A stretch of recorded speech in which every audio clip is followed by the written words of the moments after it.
Americans have never been more productive than how we are now. We've never been more efficient than how we are right now. And we've never had more people under poverty than right now.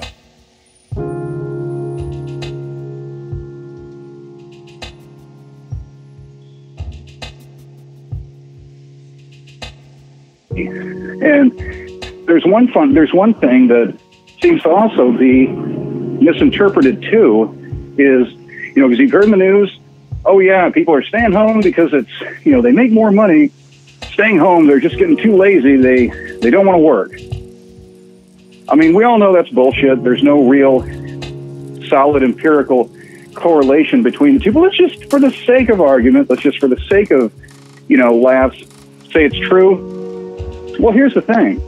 Let's say you have a job. Let's say you live in a suburb or in a city.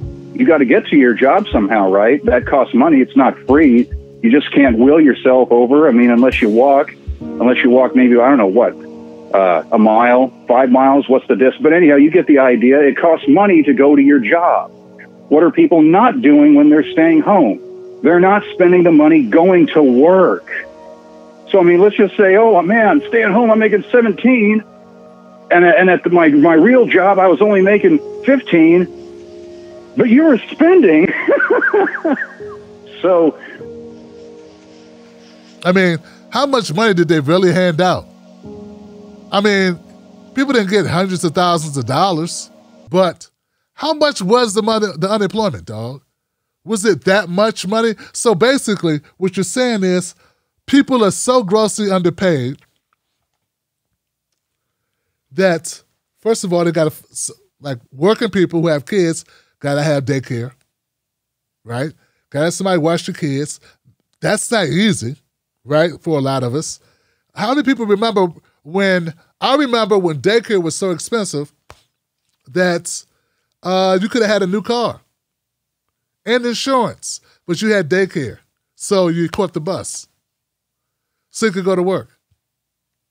Because it was like you couldn't pay both. You know what I'm saying? I mean, that's where I was. I don't know about you guys. So, and that's a two-parent household. That's me and Mrs. Black together catching a bus. They were able to afford a bucket, right? My thing is always like, it's like we're always voting against our best interests. We're always screwing ourselves. We're always beating up poor people. Like, oh, these people don't want to work for $8 an hour. They shouldn't have to work for $8 an hour, dumbass. I mean, this channel, dog, I'm a small business person. Small, okay? I've never been able to afford hiring help. But I had 2 part-time editors, and I paid them both $15 an hour for the work that they did. Now, I couldn't hire them full-time. One had a full-time job, and the other, and they did my shit on the weekends or whenever they could. And then the other person, I hired them part-time as well. I had 2 part-time. That's all I could do. But I still paid them $15 an hour.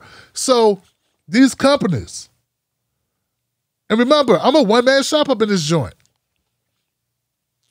I still found a way to pay my part-time editors $15 an hour. But these businesses, are they paying their employees $15 an hour? Is that what you're turning down? I don't think they are. I don't think these employees that they say are now doing so well they won't come back to work, I don't think they were paying them $15 an hour, Johnson. Because if you were paying them $15 an hour, I think that's more than unemployment. I could be wrong. But I got a feeling $15 an hour is a little bit more than unemployment. Somebody do the numbers on that.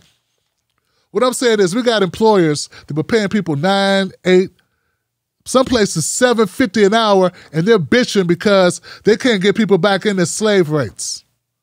And I'm sorry, I shouldn't say slave rates. I should not have said that, because slave rates are no money. That's what my ancestors got paid. No money. Okay? But poverty rates, okay? Unlivable rates, okay? Unable to afford a place, a roof over head rates, okay? Still work, but have to get food stamps rates. You get what I'm saying? That's what I should have said. So let me clarify, guys. I messed up. I never meant to say the other thing. Anyway, I'm gonna go next call, but it's a lot. There's a lot here that's horrible. That there's really no excuse for it. They want to make us beat each other up over it. And then they're the first ones to say it's a class warfare, and the poor are going against the rich. And I remember when Michelle Obama was saying this thing about we're all the same and we shouldn't be divided by money, and we're all people. We should whatever, dog.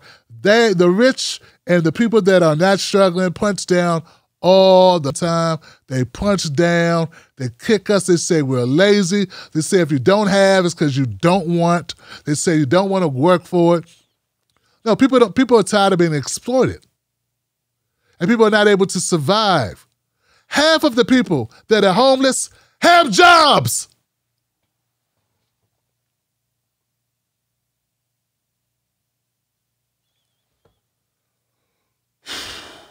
Half the people that are homeless have jobs.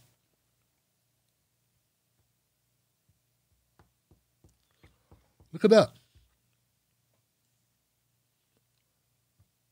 Homeless are people that don't own their homes, own homes. Maybe they stay with friends. Maybe they sleep in their car.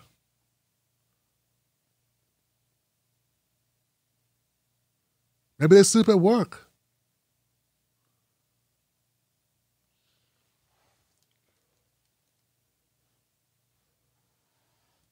It's a travesty that we are doing this badly, Johnson. We're doing this badly where unemployment is a godsend. That's a shame. That's a disgusting shame. We should hide our faces in the dirt as a country that we make so little, that so many of us make so little for our hard work. Americans have never been more productive than how we are now. We've never been more efficient as a working class. In history of America, we've never been more efficient than how we are right now.